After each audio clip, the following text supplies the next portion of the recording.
السلام علیکم ورحمۃ اللہ وبرکاتہ۔ کاروان جنت میں خوش آمدید۔ سسٹرز کے کچھ سوالات آئے ہیں، انشاءاللہ ان کے جوابات کا سلسلہ شروع کرتے ہیں۔ رب اشرح لی صدری ویسر لی امری واحلل عقدۃ من لسانی یفقہوا قولی۔ سسٹر نے سوال کیا ہے کہ بیوی پر شوہر کے کیا حقوق ہیں؟ کیا بیوی پر کھانا پکانا، کپڑے دھونا، استری کرنا، گھر کی صفائی یا ساس سسر اور دیور وغیرہ کی خدمت کرنا یا شوہر کے باقی رشتہ داروں کی خدمت کرنا یہ بھی واجب ہے؟ تو ماشاءاللہ بہت اچھا سوال کیا سسٹر آپ نے۔ سب سے پہلے تو اگر میں آپ کی بات کا صاف صاف جواب دوں تو اس کا جواب نفی میں ہی آتا ہے کہ واجب نہیں ہے، لیکن یہ بات یاد رکھیں کہ میاں بیوی کا جو رشتہ ہوتا ہے یہ قاعدوں اور ضابطوں کے بجائے اگر ہم رابطوں سے نبھائیں تو یہ رشتہ کامیاب رہتا ہے، کیونکہ ضابطہ یعنی رولز وغیرہ کو اگر دیکھا جائے تو بہت ساری ذمہ داریاں ایسی ہیں جو کہ عورت پر واجب نہیں ہوتی، وہیں پر اگر رولز میں دیکھا جائے تو مرد پر بھی بہت ساری ذمہ داریاں واجب نہیں ہوتی۔ لہٰذا عورت کی سعادت مندی اور عورت کی نیک بختی اسی میں ہے، اور حسن معاشرت کا بھی یہ تقاضا ہے کہ وہ شوہر کی اور اس کے والدین کی ہر طرح سے خدمت کرے، اور یہ بھی ہے کہ اگر شوہر کسی بات کا حکم دے دے پھر تو واجب ہی ہو جاتا ہے اس پر عمل کرنا، کیونکہ شوہر کی خدمت اور اس کی تابعداری اور فرمانبرداری اس سلسلے میں تو بہت ساری احادیث آپ صلی اللہ علیہ وسلم سے منقول ہیں۔ ایک حدیث شریف میں ہے کہ نبی کریم صلی اللہ علیہ وسلم نے فرمایا کہ اگر میں کسی کو حکم کرتا کہ وہ اللہ کے علاوہ کسی کو سجدہ کرے تو میں یقیناً عورت کو حکم کرتا کہ وہ اپنے خاوند کو سجدہ کرے۔ کتنی بڑی بات فرمائی آپ صلی اللہ علیہ وسلم نے۔ مطلب یہ کہ اگر اللہ کے علاوہ کسی کو سجدہ کرنا درست ہوتا تو عورتوں کو کہا جاتا کہ وہ اپنے خاوند کو سجدہ کریں، یعنی کہ اتنی زیادہ ضروری ہے شوہر کی فرما برداری، ٹھیک ہے۔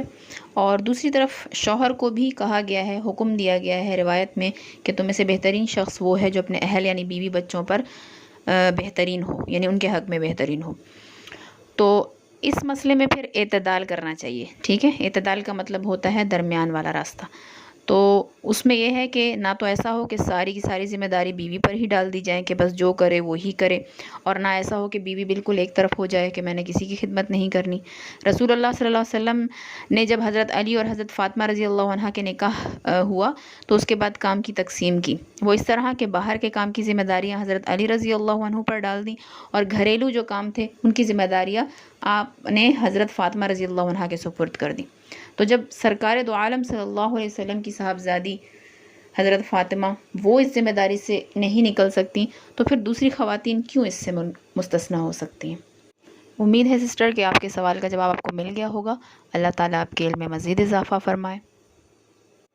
دوسرا سوال بھی اس سے ملتا جلتا ہی سسٹر نے کیا ہے، وہ پوچھتی ہیں کہ مجھے تفصیل سے بتائیں کہ شوہر کے ذمے بیوی کے کیا حقوق ہیں اور بیوی کے ذمے شوہر کے کیا کیا حقوق ہیں۔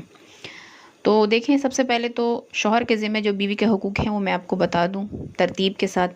پہلا یہ کہ وہ تو اپنی حیثیت اور جتنی اس کی طاقت ہے اس کے مطابق بیوی کے نان نفقہ، مطلب جو بھی اس کا خرچہ وغیرہ ہے اس کا بہتر سے بہتر انتظام کرنے کی کوشش کرے۔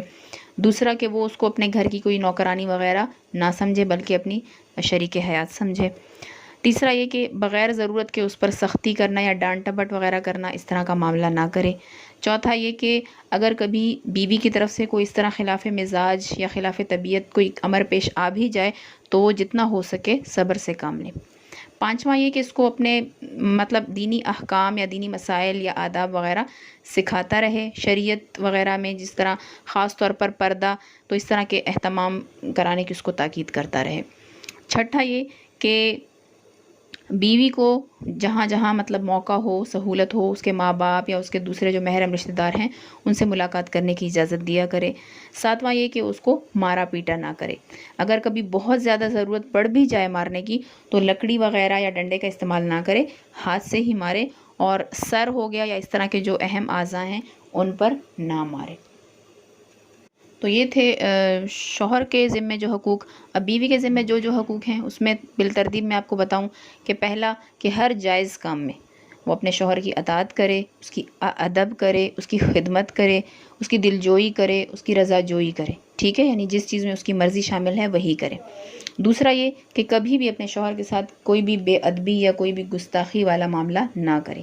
تیسرا یہ کہ جتنی اس کی طاقت ہے اسی کے مطابق فرمائش کرے، اس سے زیادہ کی فرمائش نہ کیا کرے۔ چوتھا یہ کہ کبھی بھی اپنی ذات کے حوالے سے یعنی اپنی ذات کے سلسلے میں اس کے حق میں کوئی بھی خیانت نہ کیا کرے۔ پانچواں کہ کبھی بھی اس کا مال اس کی اجازت کے بغیر خرچ نہ کرے۔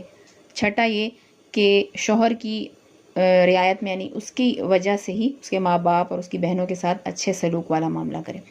ساتواں یہ کہ اگر کبھی شوہر کسی بات پر ڈانٹ بھی دے تو پھر فوراً اس کو یعنی آگے سے جواب نہ دے، چاہے وہ حق پر نہ بھی ہو، یعنی وہ ناحق پر بھی ہو پھر بھی اس کو آگے سے جواب نہ دے۔ ہاں جب غصہ ختم ہو جائے تو پھر جہاں پر موقع اس کو ملے تو اپنی بات کی وضاحت کر دیا کرے تاکہ اس کا دل صاف ہو جائے۔ تو امید ہے سسٹر کہ آپ کے سوال کے جواب بھی آپ کو مل گئے ہوں گے۔ اللہ تعالیٰ آپ کے علم میں مزید اضافہ فرمائے۔ امید ہے کہ آپ کے سوالات کے جوابات آپ لوگوں کو مل گئے ہوں گے۔ پھر بھی اگر کوئی شک وغیرہ ہو یا کوئی بات واضح طور پر سمجھ نہ آئی ہو تو آپ پوچھ سکتے ہیں کمنٹس میں۔ جزاکم اللہ خیر۔